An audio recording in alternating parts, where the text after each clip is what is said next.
তসলিমা নাসরিনের চোখে অগস্ট তার প্রত্যাবর্তনের মাস। তবে প্রত্যাবর্তনের অপেক্ষায় থাকা শেখ হাসিনার কাছে অগস্ট শোকের, অগস্ট ষড়যন্ত্রের। 2 বছর আগে 5ই অগস্ট দেশ ছেড়ে পালাতে হয়েছিল তাকে। দীর্ঘ অজ্ঞাতবাসের পরে এবার হাসিনার সামনে আসার পালা। বেছে নিয়েছেন সেই 5ই অগস্ট দিনটিকেই। কিন্তু কেন, কোন পরিস্থিতিতে দেশ ছাড়তে হয়েছিল মুজিব কন্যাকে?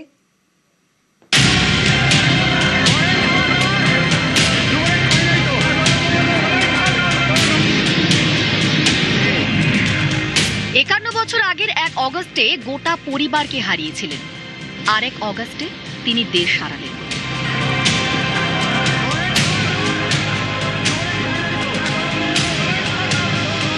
প্রেক্ষাপট তৈরি হয়েছিল 2024-এর জানুয়ারির নির্বাচনী।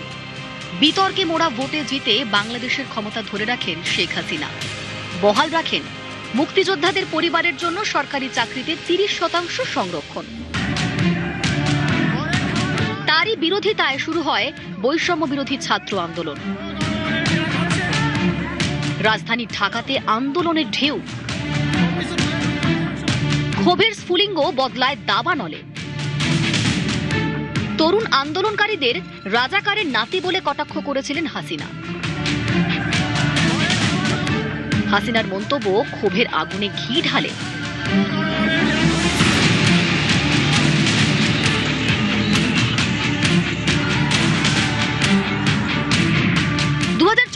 পয়লা জুলাই বৈষম্য বিরোধী আন্দোলনে উত্তাল হয়ে ওঠে রাজধানী ঢাকা।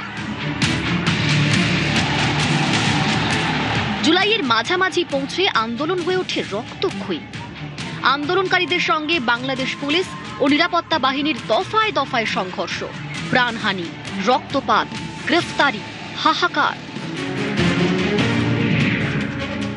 16ই জুলাই গুলি খান আবু সৈয়দ। 18ই জুলাই মীর মুগ্ধ সহ আরো 2 ছাত্রের মৃত্যু। পরিস্থিতি অগ্নিগর্ভ।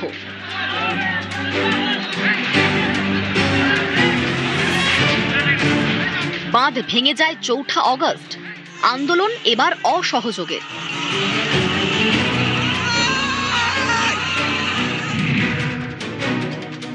ঢাকা, সাভার, উত্তরা, মিরপুর, কুমিল্লা, ফেনী, নরসিংদী, বগুড়া, বিভিন্ন এলাকায় পুলিশ ও আওয়ামী লীগ কর্মীদের সঙ্গে সংঘর্ষ বাধে আন্দোলনকারীদের।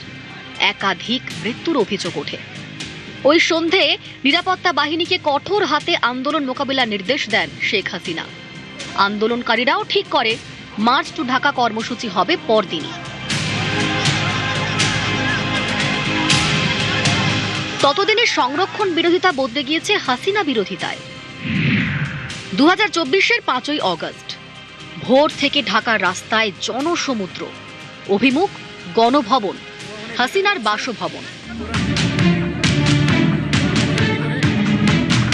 গণভবনে বাংলাদেশের 3 বাহিনীর প্রধানের সঙ্গে বৈঠকে হাসিনা।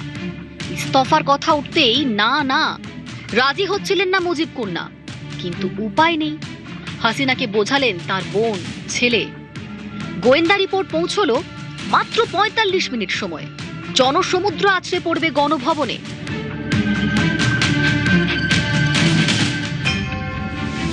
দুপুর 12টা বোন রেহানাকে নিয়ে গাড়িতে রাষ্ট্রপতি ভবনে পৌঁছন হাসিনা। কিছুক্ষণের মধ্যেই তুলে দেন ইস্তফাপত্র। এরপর হেলিকপ্টারে চড়ে দেশ ছাড়েন হাসিনা।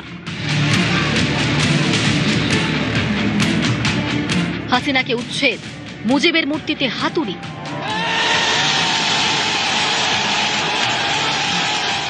একে একে মুক্তিযুদ্ধের সমস্ত স্মৃতিকে মুছে ফেলার চেষ্টা। হাসিনা বিদায়ের পরে কতটা বদলেছে বাংলাদেশ?